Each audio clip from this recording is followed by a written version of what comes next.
우리에게 주신 말씀에 근거하여 그리스도인 선으로 악을 이기는 사람이라는 제목으로 하나님의 은혜를 함께 나누고자 합니다.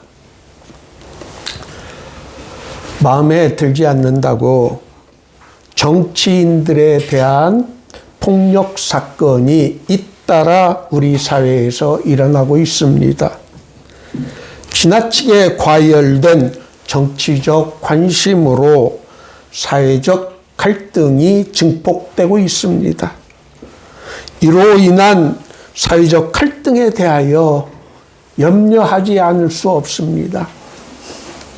정치권이 본래의 기능 중 하나인 국민들의 갈등을 해소하지 못할 때 교회와 그리스도인들은 사회 통합을 위한 시대적 사명을 감당해야 합니다.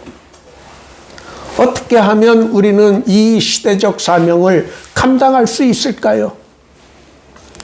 오늘 본문의 말씀이 이를 잘 가르쳐 줍니다. 오늘 우리가 함께 읽은 로마서 12장 14절에서 21절까지의 소제목은 그리스도인의 생활입니다. 어떻게 우리가 그리스도인으로서 이 갈등이 많은 세상을 살아가야 하는지를 잘 가르쳐주는 말씀입니다. 예수님께서는 마가복음 9장 50절에서 소금은 좋은 것이로되 만일 소금이 그 맛을 잃으면 무엇으로 이를 짜게 하리요? 너희 속에 소금을 두고 서로 화목하라 라고 말씀하셨습니다. 세상에서 화목하게 하는 것이 마치 소금이 맛을 내게 하는 것처럼 우리가 세상에서 해야 하는 우리들의 사명이라는 것을 가르쳐 주셨습니다. 오늘 우리가 함께 찬양한 찬송가 508장 후렴에 있는 가사, 주 내게 부탁하신 일 천사도 흠모하겠네. 그 사명이 바로 화목해 하라신 구주의 말씀이라고 하였습니다. 이처럼 그리스도인에게 주어진 중요한 사명 중 하나는 서로 화목하게 하는 것입니다. 소금이 소금 그대로 남아있을 때는 아무런 역할을 할 수 없습니다. 소금은 음식 재료에 녹아 들어갈 때 소금으로서 역할을 할 수 있습니다. 우리 그리스도인들은 교회에서만 머물러 있어야 하는 것이 아니라 복음을 가지고 그리스도인으로서 세상에 녹아 들어가야 합니다. 오늘 우리에게 주신 말씀 14절 말씀은 말로는 쉽게 할 수 있지만 정말 우리들의 실제 생활에서는 실천하기 어려운 말씀입니다. 우리를 박해하는 자를 축복하고 저주하지 말라는 말씀을 실천하기가 정말 어렵기 때문입니다. 그럼에도 불구하고 우리는 이 말씀을 실천해야 합니다. 그것은 우리가 우리의 공로가 아닌 은혜로 구원을 받은 존재들이기 때문입니다. 15절 말씀은 우리들에게 공감 능력이 있어야 한다는 것을 가르쳐 줍니다. 다른 사람의 슬픔이나 기쁨에 함께 공감하지 못하는 사람은 다른 사람들과 화목하게 지낼 수 없습니다. 다른 사람들의 입장을 이해하고 그들이 느끼는 감정에 공감할 수 있는 사람만이 온전한 사회적 인간으로 발전할 수 있고 그런 삶을 살 수 있습니다. 다른 이들과 더불어 살아가기 위해서는 자기 자신을 자기 이상으로 과대평가하지 말고 객관적으로 판단해야 한다고 16절 말씀은 가르쳐 줍니다. 자기를 실제 이상으로 부풀려 자랑할 때 거기서부터 다툼이 시작되기 때문입니다. 17절과 18절은 사회의 건강한 구성원으로 살아가기 위해서 우리에게 꼭 필요한 권면의 말씀입니다. 아무에게도 악을 악으로 갚지 말고 모든 사람 앞에서 선한 일을 도모하라. 이 말씀을 우리의 생활에서 실천하게 될 때 또 18절 말씀 할 수 있거든 모든 사람과 더불어 화목하라는 말씀을 실천할 때 비로소 예수님께서 우리에게 명하신 피스메이커, 화평케 하는 자가 될 수 있습니다. 예수님께서는 팔복에 대해서 화평케 하는 자는 복이 있나니 그들이 하나님의 아들이라 일컬음을 받을 수 있다고 가르쳐 주셨습니다. 우리가 하나님의 아들이라는 놀라운 호칭을 얻기 위해서는 우리가 속한 공동체와 인간관계에서 화평케 하는 자, 피스메이커가 우리는 되어야 합니다.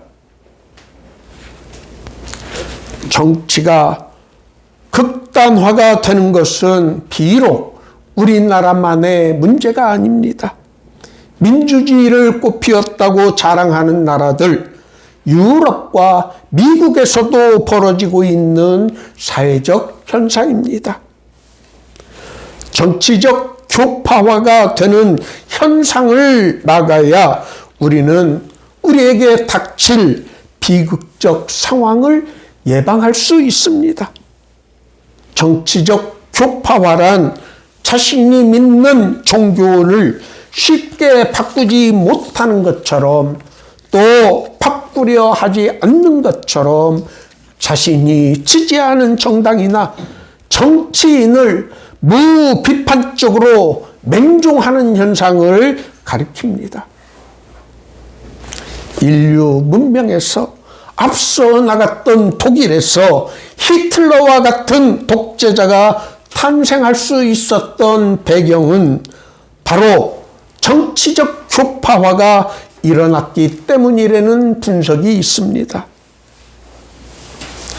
프랑스 연출가 꼬냐르가 지은 삼색 목표의 주인공 니콜라스 쇼뱅이 맹목적으로 또 광신적으로 나폴레옹을 따르고 빗나간 애국심을 빗댄 용어가 쇼뱅이즘, 영어식으로 쇼비니즘입니다. 어느 한 사회에서 쇼비니즘 현상이 기승을 부리게 될 때 그 사회는 병들게 됩니다. 건강한 비판 능력이 사라지고 오로지 광신적인 맹신만이 자리 잡기 때문입니다. 우리 대한민국은 공화정을 채택한 나라입니다. 왕정 국가가 아닌 공화정을 시민들이 도덕성을 확립하였을 때, 즉 건강한 비판 능력을 유지하고 있을 때 재구실을 하게 되는 정치 제도입니다. 정치인들에게서 정의감을 찾아볼 수 없고 오로지 자신의 영달을 위해 선전선동에만 탁월한 사람들이 설치게 될 때 그 나라의 희망은 사라지게 되는 것입니다. 그런 정치가들이 득세하는 곳에는 탐욕과 욕망으로 가득 찬 뻔뻔함과 저속함이 판치는 세상이 되고 맙니다. 제가 걱정하는 것은 우리 사회가 이런 사회로 변모하고 있지 않나 하는 것입니다. 우리가 경계해야 하는 것은 우리에게 증오심을 불러오고 선전성동에 능숙한 또 근거 없는 가짜 뉴스만을 퍼뜨리는 정치인들이 있다는 것입니다. 오늘 본문 로마서 12장 14절에서 21절의 말씀은 그리스도인의 이 세상에서의 생활이 어떠해야 하는지를 바울 사도는 가르쳐 줍니다. 특히 정치적으로 갈등이 심한 사회에서 교회와 그리스도인들이 어떤 스탠스를 취해야 하는지를 가르쳐 줍니다. 모든 사람 앞에서 선한 일을 도모하고 모든 사람과 더불어 화목하고 악에게 지지 말고 선으로 악을 이기는 삶을 살아가는 모습을 우리 그리스도인들이 먼저 세상 사람들에게 보여줌으로 소금으로서 우리가 해야 하는 사명을 감당해야 합니다. 그리스도인들은 다름 아닌 악에게 지지 않고 선으로 악을 이기는 사람들입니다. 오늘 모두의 교회 예배에 참석하신 여러분 모두가 오늘 우리에게 주신 말씀을 실천함으로 그리스도인으로서 사회에서 선한 영향력, 소금의 사명을 잘 감당할 수 있기를 예수님의 이름으로 축원합니다.